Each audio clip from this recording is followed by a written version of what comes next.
এটা আপনার ম্যাঙ্গো ওরা বার বলছেন, পিঠা বলছেন, হ্যাঁ? এটা হলো স্পেশালি ম্যাঙ্গো পিঠা। এটা আপনার ড্রাই অবস্থায় আছেন, এটা আপনার করে খাওয়া যায়, খেতে আপনার সুস্বাদু। আরেকটা জিনিস যেটা আমরা কাজ করছি ডেডিকেটেডলি, এটা হলো ড্রাই ম্যাঙ্গো। এটা ওয়ার্ল্ডে প্রচুর চাহিদা।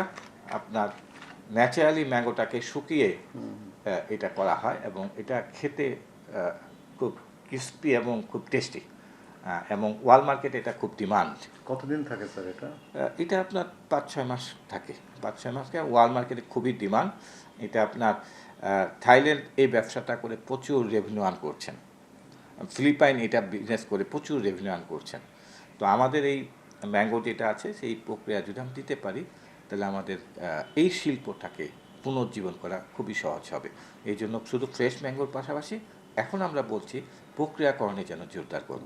এখানে ইনভেস্টমেন্টরা আসছেন, আমাদের এন্টারপ্রেনারগুলো আসছেন, কাজ করছেন, আমরাও কাজ করছি। সম্মিলিতভাবে এই কাজটাকে এগিয়ে নিয়ে যেতে হবে। কেজি 15 কেজি করে কিনছেন, তো দেখা গেল যে 5 দিন 6 দিন পর আপনার 1-2টা করে পড়তেছে, আপনি এটা নষ্ট করে দিচ্ছেন। তো আপনি যদি প্রাইসটা ওই কম্পিটিটিভ থাকতো, আপনি হয়তো 2 কেজি কিনতেন, আপনি হয়তো 3 কেজি কিনতেন। তো আপনি ওই 3 কেজি খেতে খেতেই কিন্তু আপনার তার পচতো না, এখন কিন্তু পচছে। আপনার ফ্যামিলিতে প্রত্যেক ফ্যামিলিতে দেখবেন এই জিনিসগুলো হচ্ছে। সেই অনুযায়ী আমাদের মোটামুটি যা চাহিদা আছে আমার মনে হয় এটা সাফিসিয়েন্ট এখন পর্যন্ত চাহিদা সাফিসিয়েন্ট। এটাকে আমরা প্রসেসে কিছু যদি দিতে পারি, এক্সপোর্টে যদি কিছু দিতে পারি, তাহলে ফার্মাররা লাভবান হবে।